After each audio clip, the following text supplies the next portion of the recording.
podcast you've been looking for all along. Step into the life of urban exploration with guests from around the world.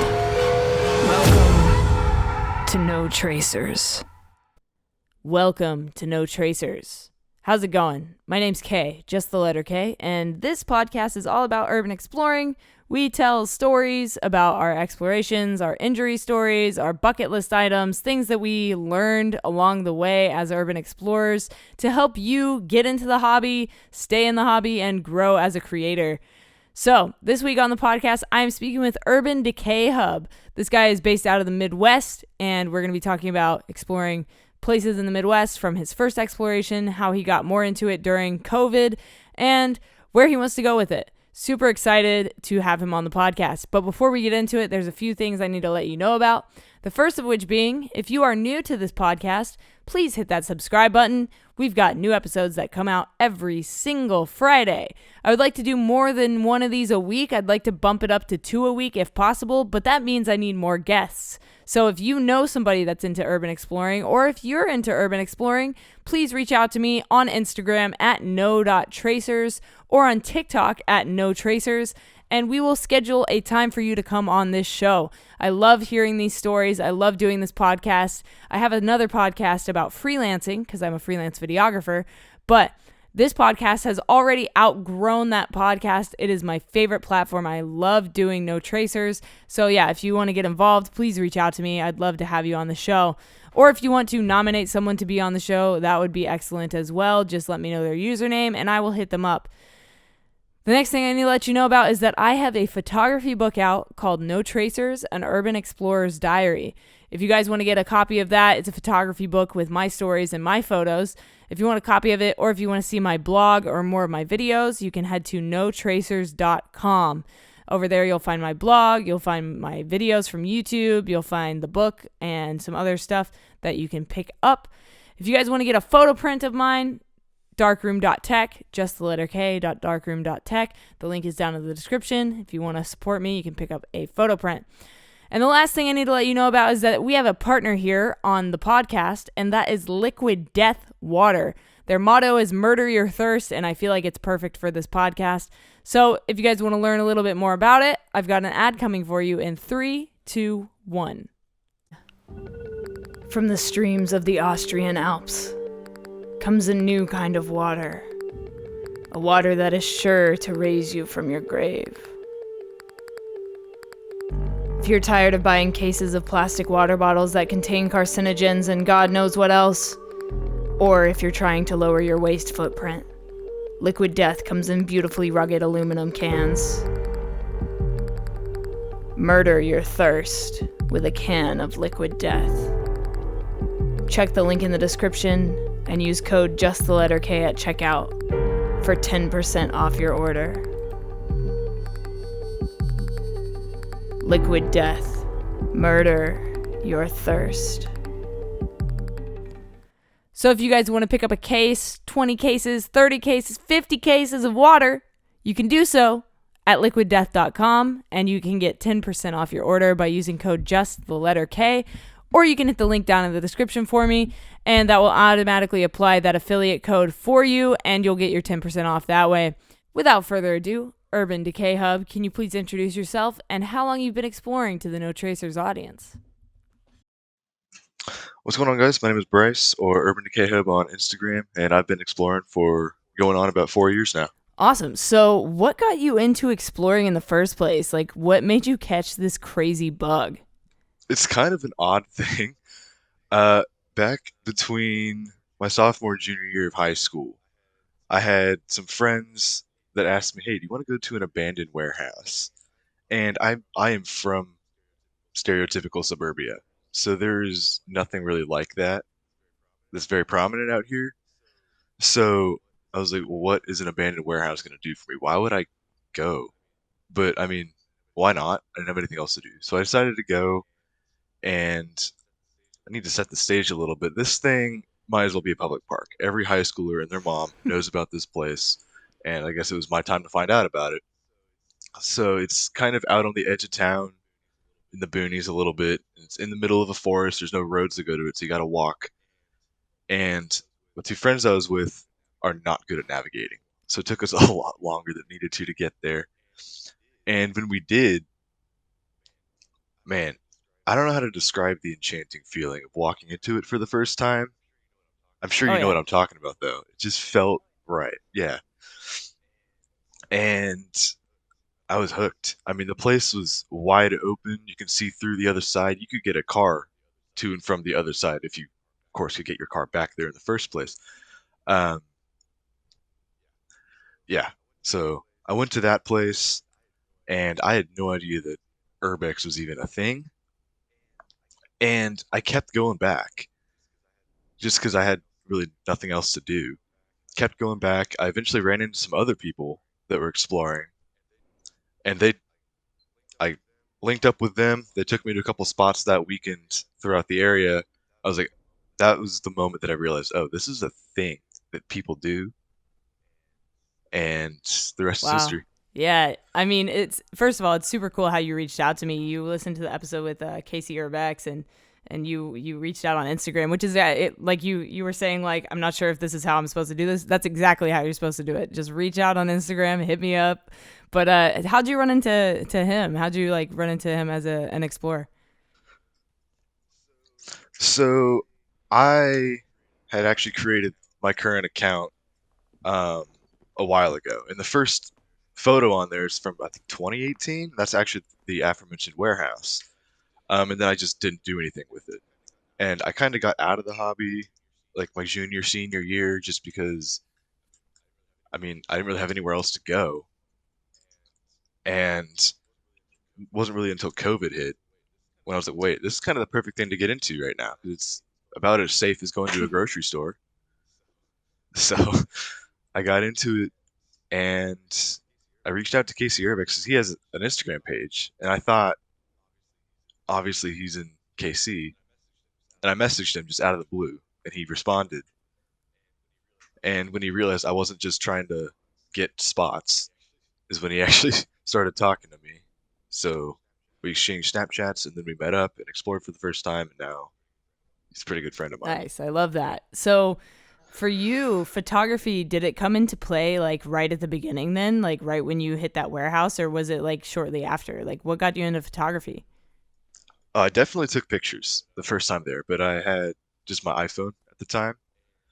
And it wasn't until I really got into it in March of last year when I started getting into the photography part of it. And I bought a starter camera, it was like $200 or something like that, fiddled around with it, learned ISO and all the good stuff. And I just recently upgraded to a really nice camera. Once I knew kind of what I was doing and how to edit and all that, I just realized this is kind of the reason I'm doing this is photography and history and documenting it. Yeah, I love that. And I think that the history is so cool and so like important to share. Do you have a favorite history of a place you've been to? Favorite history? I do, but I don't think I can talk much about the place just because it's Mm, still there, and if I give too many details, it will easily be gotcha. found. So No, you're good. I sorry. totally understand. That's one of the huge parts about urban exploring is keeping our spots kind of low key. You know, we don't want to burn our spots. Mhm. Can you talk more about the importance of that, of not like disclosing locations to just anybody? Yeah, I wish it were that easy that we could, tell people and post about it a lot easier, but it's just with the nature of the hobby itself and the amount of people that have different ambitions, whether that be vandalism or whatever, it's just not Mm, feasible. And of course, with the illegal attention that it could gain, it's just not yeah, wise to be very open about your places, definitely. Yeah. as much as I wish that was the Mm-hmm. case. Yeah, and it does suck to not be able to like post about all these locations and stuff just because we do want to Mhm. share that, but I think it's important that we keep these things kind of secret, and it makes it a little bit more fun. It makes it a little bit more personal. Like you have these like secret spots in your back pocket. Exactly. But it does bring out some bad Mm-hmm. too, 'cause some people get egos. I've seen that firsthand. can create some 100%. drama. I don't really like that, but Especially on Facebook pages. nothing I can do about it. Oh yeah. Oh, it's horrible. And Oh my God. forums. So bad. So bad. So do you have some gear recommendations? This is for up and coming urban explorers. Like, do you have a pair of shoes or a respirator or a backpack or a light? Anything that you could recommend? I am very big on respirators. I would highly recommend people wear respirators and know when to wear a respirator and how to identify the air quality. I've actually done some research on that. I made a forum post on the local forums here. It was decent, I'd say. A lot of research went into that. So definitely a respirator, P100 or better. I'd recommend some boots. I usually wear jeans just because it's a lot easier to get them off if they get snagged on something. Um, let's see, a good pair of gloves. Never go wrong with that. You don't want to be touching all that stuff. And then extra batteries for your flashlight. Definitely. That's Always. a big one. And then for people listening, I'm going to get the link to that forum post about the air quality, and I'll put it in the description so people can check it out. Sweet. Awesome. And do you have any urban exploration injury stories that you can share? I actually don't really, beyond just cuts and bruises and whatnot. We usually carry a first aid kit, or at least we used to before my friend that carried it got out of the hobby. I should probably start doing that again, but I really don't have much Good. injuries. Good. pretty That's careful. good. I do love hearing the crazy stories. We've had a couple guests share their friends' injury stories, which, we had a guy talk about his buddy getting impaled on a spike fence. That one's really stuck with me. So, Ooh. yeah, definitely some crazy stuff has happened out there, but I'm glad you've been pretty safe during all this. I did have a pretty close call once. We were exploring a hospital out in the middle of nowhere, and we found the roof access. And so my friend climbed up there, and I was under him, and he stepped foot on the floor of the attic, and it collapsed right above me. And I was able to get out of the way just in time. So Damn. it was pretty close. And he was fine. It was just the place that he stepped collapsed after he stepped there. Wow. Pretty close. And so can you tell me about your scariest exploration? This can be run-ins with the police, homeless people. This can be ghost stories if you believe in that kind of stuff. I'm not too big on the paranormal. That's the one question people always ask me when I tell them about the hobby. Like, oh, have you ever had any paranormal experiences? I really haven't. And I feel like out of anyone, it would probably be me. The guy that goes into abandoned hospitals and stuff. So, nothing paranormal. I would say my scariest experience would probably be right when I was still pretty new to the hobby and inexperienced. So this one was at Wheatley Provident Hospital in Kansas City, and it's renovated now, so I can talk about it. And back when I went, it was a homeless haven for homeless people. And it was just me and my buddy. We both were inexperienced. We went inside the front house, or the front door, and there was like a room off to the side, and there was a homeless guy in there. So he started shuffling around, and my friend said possibly the dumbest thing he could have said. And he decided to say, "We have a knife," which was true. I had a little spring assist. So the homeless guy came out when he said that. He was like, "Oh yeah, I've got a bigger one." Oh, shit. And he pulled out, it wasn't a machete. That would be too cliche. It was like small. It was like smaller than that. It was like 6 inches or so. I was like, dude, why would you say that? And so we just turned and booked it. And I know he chased us out. He didn't follow us outside. I think he just wanted to make sure that we left. Oof. But I was like, dude, why would you say that? Wow. That really stuck. Oh, yeah, certainly. I've had the craziest thing is I've had homeless people ask me like, "Hey, do you guys need a place to stay for the night?" Like, "No, we're good. Thanks. Appreciate it." Yeah, all the other encounters I've had with homeless people have been fine. Like there was an apartment complex, and he showed me how to get in. He was like, "All I ask is that you just don't touch the place. Like this is, where I stay." I'm like, "Yeah, that's fine." But that was my experience. And do you have a favorite exploration? Yes, I do. It would have to be in St. Louis for sure. Um, I can probably provide details just because everyone in St. Louis knows about this place. Have you ever been out I've there? been out there like once, but it's been years, and I wasn't into urban exploring when I went there. But I know the place a little bit. We've had Second Try on the podcast as well. He's an urban explorer out there. Okay. Um, I don't know if you're familiar with the City I am Museum not. for Oh kids yeah, out yeah, yeah. there. Actually, I've been there. Yeah, totally. Yeah, yeah. So for those that don't know, the City Museum, it's basically a kids museum, and it has tunnels that Hmm. go everywhere. It's super cool. It's like the McDonald's play place times tenfold. Yeah. Is the best way I can put it. It's super cool. So the guy that designed it, he bought out a second property up north. It was like an old grain silo and like smokestacks and stuff, and he was gonna call it Cement Land was what he was gonna call it. And he died like halfway through the construction, and so they stopped the project. So all it was left was just a bunch of like loose bridges between smokestacks and all kinds of weird ladders and stuff everywhere. It's like a giant jungle gym with no protection Wow. at all to prevent injury. So you can just climb all over the place. It's a huge complex. It's super cool. I just went there in January, and I loved everything about that place. Cement Land. what, That's what it what was supposed to be what a called, name. Oh right? my A god. little more I'm looking at creative, it right but now. City Museum Yeah, isn't that's creative true. either. Cement Land. Okay. Oh, wow. Huh. Yeah, I'm just checking out some photos about it right now, and Atlas Obscura has a little post about it. Atlas Obscura, they've got all the info about all the things.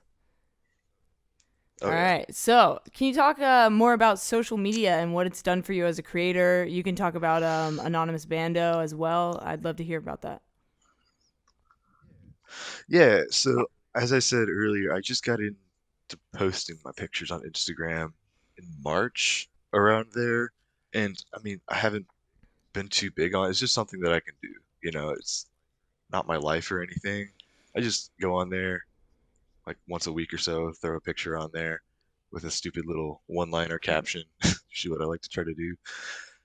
Um, but it's grown more than I thought it would, actually. And uh, KCUrbex, my buddy that you had on last week, he invited me onto Anonymous Bando because their owner left and they needed another set of hands, and I filled that role. And I feel like that's a great way for me to get integrated into the Urbex community more and make more connections because I want to try and travel and do Hmm. this more. And I feel like that would be a great place to meet connections. Yeah, and that's a huge reason why I started this podcast was to make further connections with people all over the world because I want to also travel more and do this more than I already have. Like I've got a book out about urban exploring that's full of like photos and stories of mine, but I would love to make a second book and just keep making books because for some reason that's like a huge passion of mine is just writing this stuff down and having it there forever. Yeah, that's super awesome. If you ever make your way out to the Midwest, I could probably help you out with some places out Definitely, here. definitely. I've been to a lot of the big Cool. cities. Awesome. And do you have a preference on exploring alone or do you rather prefer to explore with people? I always go with people. I think going alone is adds a lot more risk to an already dangerous hobby. Um, I've never gone alone. I don't really plan on starting to do it, but now that I'm more experienced, I'm more open to Mhm. it than I was. But if I can control it, I'd rather Yeah, not. I totally feel you. And I agree completely. Do you have any bucket list places that you haven't been yet that you're dying to go to? Yes, there's a lot out on the East Coast that I'd love to hit. Hmm. Kings Park is a big one. I've wanted to go there for a while. Europe has Oh, some yeah. awesome places, but that's a little out of the budget. I wanted to do Montreal for a Mm. while too. I haven't heard about too much out on the West Coast, but I know there's some cool stuff in like Colorado and Utah. Detroit is big on the bucket list too. I'm actually working on trying to get out there right Nice. now. So a lot of cool stuff out there. I say Kings Oh Park yeah, is a big one. it's definitely one of the coolest spots that I've ever seen. But if you ever make it out to California, let me know. We've got water parks and abandoned malls, and we have a 17-story abandoned hospital here in Southern California. Ooh, Oh yeah, 17 oh yeah, stories. with a Yeah, that would surgical definitely. classroom, everything. Insane. Oh man, I might have to go out there. I got a buddy out in Monterey, so I might have to make an Yeah, excuse to go see him. yeah. Get out here, man. We got some stuff to show you. Uh, New Orleans is Oh pretty cool yeah. too, Oh from yeah, what I for hear. sure. The history there is just insane. Yeah, Uh-huh. with Katrina Yeah, it and really everything. reshaped that city, and it's kind of like Oh yeah. a hot spot for urban exploring now. hmm I had a buddy go down there like a month ago or so, and he was able to see some Oh super yeah. cool stuff. And if you could live in one place you've explored for 1 week, which place would it be? Hmm. Live there. Probably this skyscraper that I've gotten into. It was like 21 stories, super cool. Can't give too much details about it, but easily I could live there for a while. The power is still on, and That I can sounds make it work. incredible. 21-story skyscraper. The Wow. view was Yeah, I awesome. can only imagine. That's awesome, dude. And what's the farthest you've traveled to explore so far? So far, um, St. Okay. Louis probably. It's about 4 hours down the road. I've done Tulsa, and I've done some smaller cities out in western Kansas, and then really everything in between. But I'd say St. Louis. And I've can you done that talk one to me twice. about the mentality of urban explorers? What makes us do this? Like what makes us keep doing this over and over again? Man, I wish I could tell you. I don't know. It's just like something that feels right. It's cool.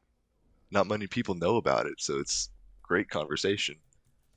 And history and photography is just two things that I like, and it works out great. Definitely. And my final question for you is what is something you know now that you wish you knew when you started exploring? I wish I knew how difficult it would be to find spots and talk to people, and because everyone's so Mm, secretive, it's so difficult. Um, but it's a lot easier now that I know what I'm doing, for sure. definitely. So, if people want to keep following your journey, where can they find you online? I am Urban Decay Hub on Instagram. That's really all I've got right now. All right.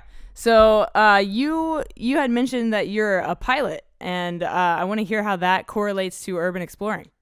Yeah, so that's been my ambition for a while is to fly. So after my first attempt to shape my life failed, I decided to just go and just get my pilot's license. So right now I have my private. I'm working on getting my commercial and whatnot. But the way that is applicable for this specifically is it makes it easier to find spots. You can scout from the air, and it's worked. I've got some leads that I haven't really gone through with yet just because it's been horrible here in the Midwest, weather-wise. Um, but it's easy if you know what you're looking for from the air, and also it's super cool. I mean, what urbexer does not want to go up and look from the air, right? True. So I've got some bando tours from the air scheduled. Gonna take off and just do a little circuit around the city and point everything out. It Wow. could be a great time. I'd love to do it in other cities too, and it's I'd say a great resource that a lot don't have. So I'm gonna try to use it to its full potential. That's so sick, dude. Yeah, I know a lot of us have like drones and stuff, but you're like next level, like with a freaking airplane. What? I'd love to get a drone too. I think it has some great potential for aerial photography. Mm-hmm. It's just the problem is Absolutely. getting low enough to the ground. Right, right. Wow, it's cool that you're doing that. You want to do like urbex tours from the air. I think that's super unique, and it's something that's kind of like an untapped market, if you will. Oh, I would love to tap into that market if I could just figure out how and if I could just afford it a lot easier. Oh yeah, it's got to be a freaking expensive thing to get into, Oh huh? yeah, it's horrible in terms of money. Yeah. Oh, man. So cool, though. Thank you for coming on No Tracers. I appreciate you taking the time to chat with the audience about your stories and everything that you do. Absolutely. Thanks for having me. Of course. All right, guys, that was my podcast with Urban Decay Hub. If you want to check out his stuff, I've put his social media down in the description, as well as a link to that forum he was talking about where he did research on how to figure out air quality of abandoned locations. Super cool episode, super cool guy, and I really enjoyed this one. If you want to come on the No Tracers podcast, you can hit me up at no.tracers on Instagram or No Tracers on TikTok. My links are down in the description for your ease. And if you guys want to check out my book, No Tracers, an Urban Explorer's Diary, or my blog, head to notracers.com. Enjoy the content over there. I will talk to you guys again next week on No Tracers. My name is K, just the letter K. Stay strong, keep enduring, go out, go explore something, and remember, leave no trace.